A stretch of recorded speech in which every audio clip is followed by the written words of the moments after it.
2 years ago, I found myself with a booked out calendar, an ever growing to do list, and a crushing fear that I wouldn't be able to keep up with client work, sales, marketing, and all the hats you carry with growing an online business. For a while, it felt like a dream. In short, I thought that busy equals being productive. Being productive equals being worthy. So much of what I did drove my self-worth.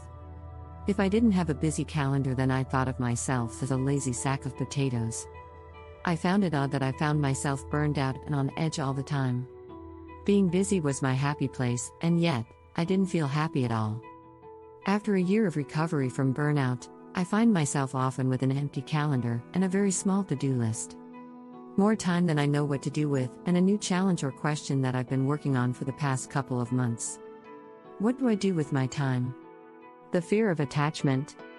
Here's the thing with being a high achiever, we measure so much of our self-worth by what we do rather than an appreciation of who we are. I preluded this earlier, but there is a nagging feeling that if you're not doing enough, then you're pretty much useless. It's much harder for us to chill and relax than to be productive and get to work. Imagine having a completely empty calendar and nothing to do. For some, it sounds like a dream, for others it sounds like a nightmare. Instead of taking the time to relax, I often added frivolous tasks to my to-do list. What this shows is that you have to be comfortable being uncomfortable. Your source of comfort previously was being busy, an external distraction. Now, take the time to do the inner work, to ask yourself, who am I outside of what I do? If you have an answer to that, count yourself lucky. I didn't. Being busy versus being productive. The quality of your time is no longer dictated by how much you do, but by what you do. If you have an open calendar, where do you choose to spend your time? That's a tough question for some because for so long you may have never thought that you'll get to this point. Listen, not every day will be a life-changing day. After you cross the finish line of time freedom, you may find life incredibly boring.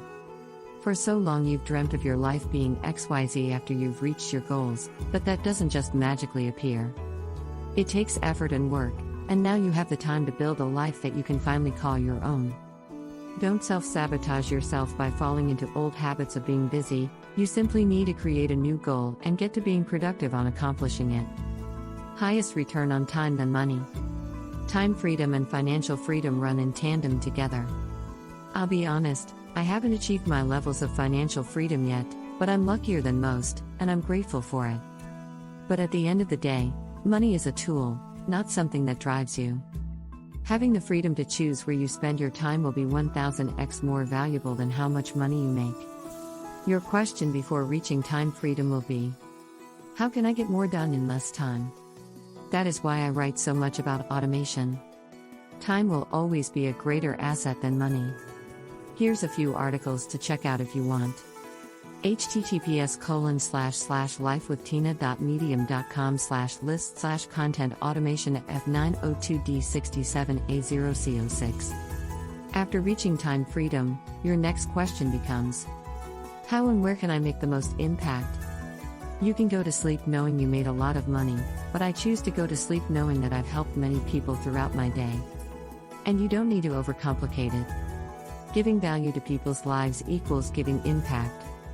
You can start small by simply leaving a thoughtful comment, writing an article, or volunteering your time to those less fortunate.